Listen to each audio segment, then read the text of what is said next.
اخواني اخواتي كلكم شايفين وتعرفون هاي الطفلة الله يحفظها لامها وابوها من على مواقع التواصل الاجتماعي، مسوي لها فرد محتوى، وهذا المحتوى ما بهدف معين او شيء راح يفيدها او يخدمها بالمستقبل، عبارة عن تمرقص وتفاهة اني اشوفه.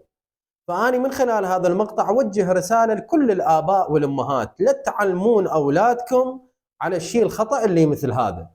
ليش؟ لأن هذول الأولاد أمانة في أعناقنا. شنو ذنبهم إذا نعلمهم على الشيء الخطأ؟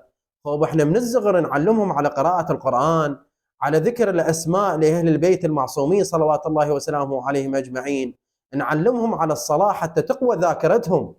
زين أنا إذا من الصغر مقضيها تفاهة وياه وتمرقص وعلى مواقع التواصل الاجتماعي، من يكبر إيش راح يطلع؟ مثلا دكتور لو طبيب أسنان.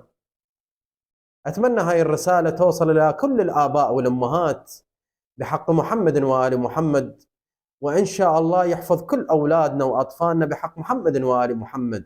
وآخر دعوانا الحمد لله رب العالمين، وإنا لله وإنا إليه راجعون.